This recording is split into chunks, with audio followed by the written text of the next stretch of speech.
Hello and welcome. It's Peg. Today we are going to be creative and get out our supplies and have a little fun. Come and join me, will you?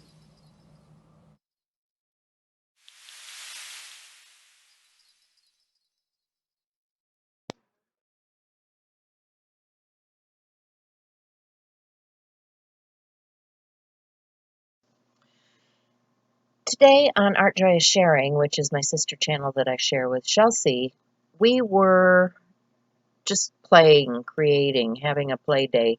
And, when you do that, you just do whatever comes to you. I had worked on journal page and forgot to turn on the camera, which is normal for me. And now I am just using a gel press and creating some prints using pen pastels and paint.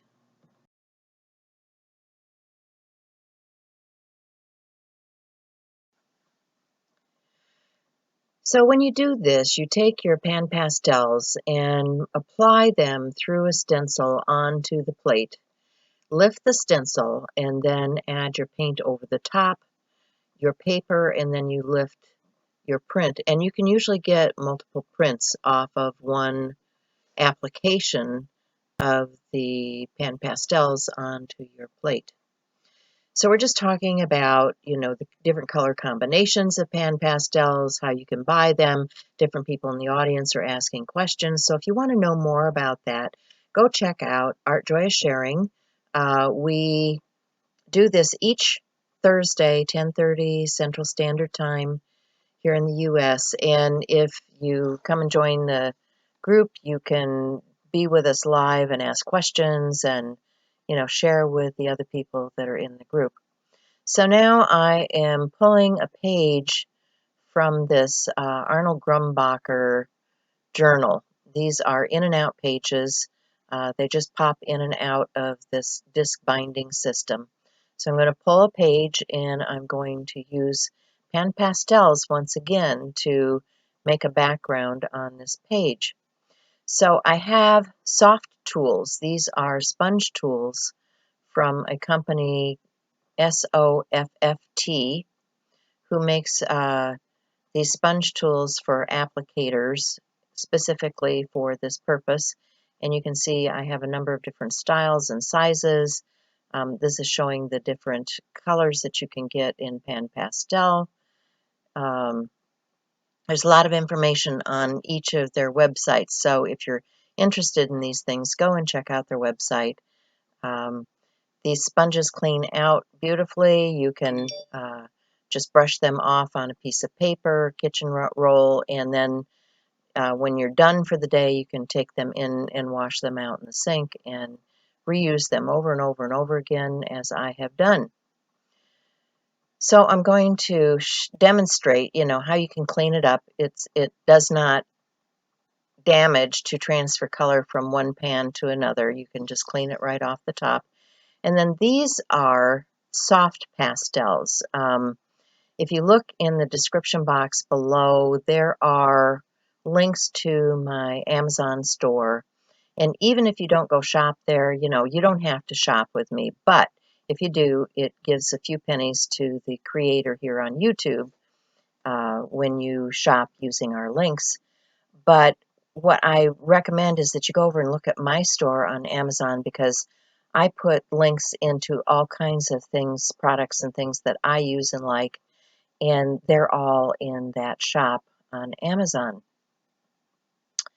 So these are the soft pastel, and they are a little bit different than the pan pastel. The pan pastel, as you can see, goes on in a very creamy, smooth fashion. These are a little bit chalkier, remind me more of the old chalkboard chalk. And I'm just going to set that with a Spectrafix. This is a natural, non-aerosol fixative that I like to use when I need to set something like pan pastels into the background. So you can dry that down, but you can see now that I have sealed in those chalks on the background of this page. And I could continue to apply more pan pastel, or I could, move on to something else. And what I'm going to do, because it's an hour and a half show, and I only have so much time to show you guys something, is I'm going to move on to this stencil. This is a Stencil Girl stencil. I think it might be a club stencil, but there are lots of stencils out there to pick from. Some of them are even in my Amazon store.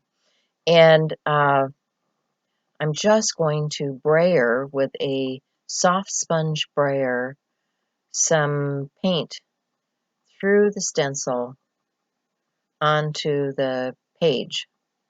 And this is just going to allow for another layer on top of that pan pastel and soft pastel background.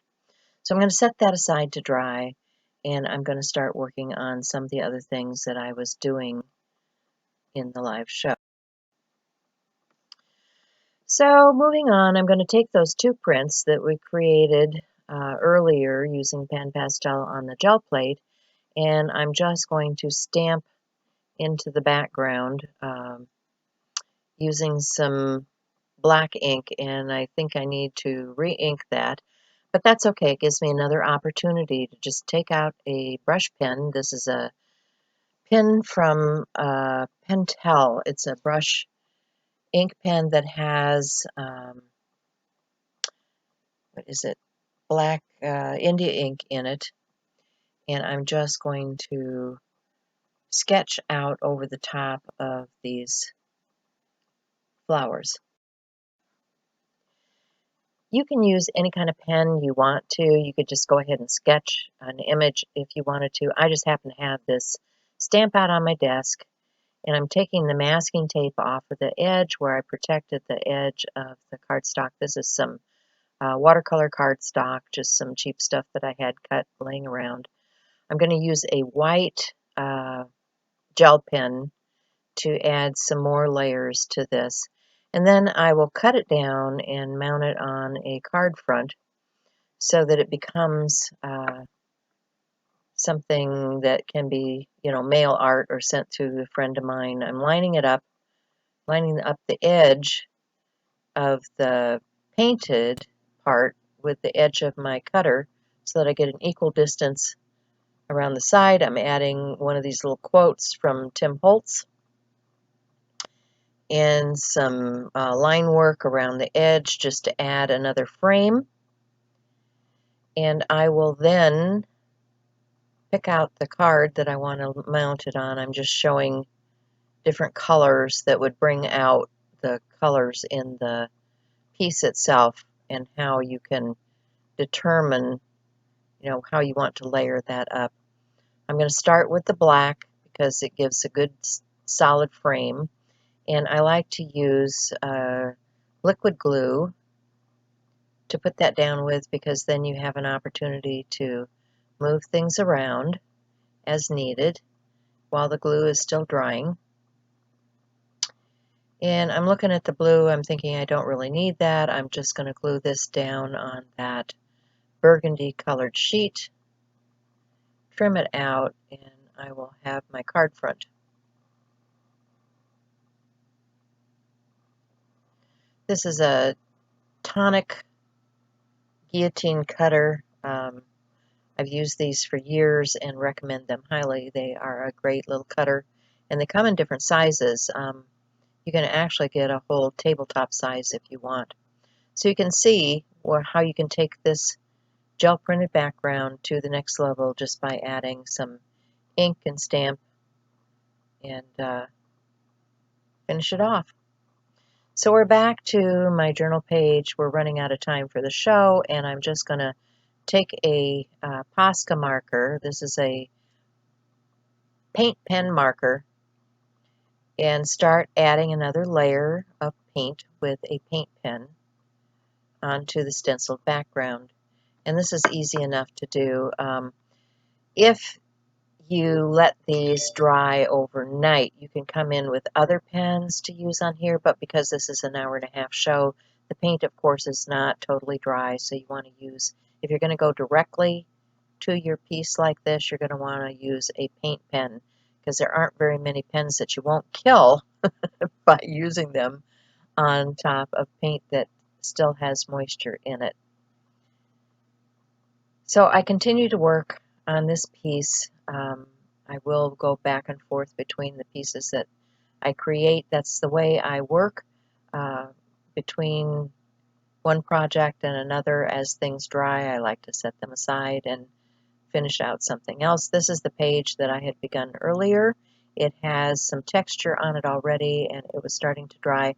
However, it was not really dry enough for me to be working on either, but I persevere. I had used some Distress Oxide sprays and a lot of texture and, just trying to layer things up and make it interesting. I decided I wanted to, pour my heart out on this page. I'd used a stencil that had a heart shape to it. I'm going to put some flowers and butterflies and make my life happier today, using some pan pastels now to highlight those hearts in the background. Um, and I will spray that down uh, and get that sealed in. And then I will start layering more things on the page. But that's basically what I did in our art play on uh, last Thursday. So come and check us out. Check out Art Joy is Sharing. It's a Facebook group where you can come and play and share your artwork with us. It's not meant to um, advertise or do things to sell things to you. It's meant for us to share our art and have a good time. But there are questions that you will need to answer when you join the group. And that's just for the safety of the group so that we know you're not a robot or, you know, doing harm to the group.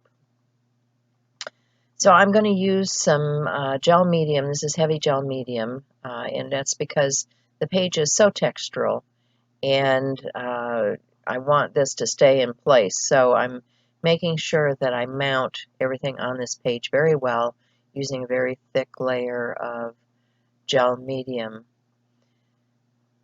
Don't remember where I got these die cut from, but it's just some package that I picked up someplace.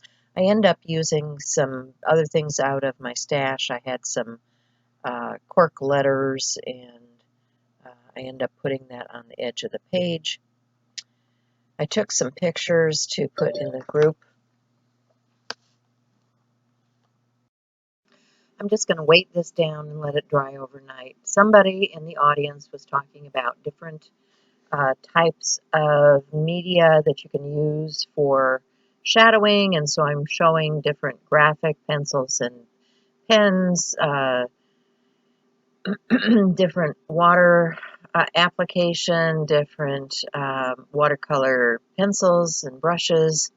There's lots of things that you can use for your shadowing, and I just start pulling things out of my stash so that you can see a variety of things that I have sitting beside me on my desk to choose from. You don't always want a black. Sometimes you want a navy blue or a purple or some other color. So you can see here, I'm not coming in with a black. I'm adding this watercolor in a blue shade under the butterfly wings just to give it a little dimension.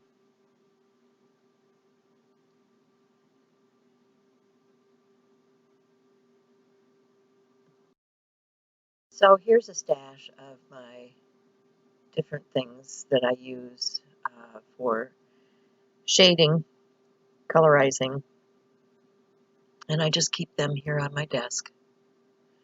These are the pencils from Jerry's Artorama. They come in 4 colors: black, brown, sepia, and white. They're a nice chunky oil-based pencil that will move kind of like the other pencils, but they don't move quite as far. So I'm just showing the final shots of what I did for today, and I hope you enjoyed this, and we'll come back soon. Thanks everybody for being with me today. Stay kind, stay safe, and stay healthy. Bye.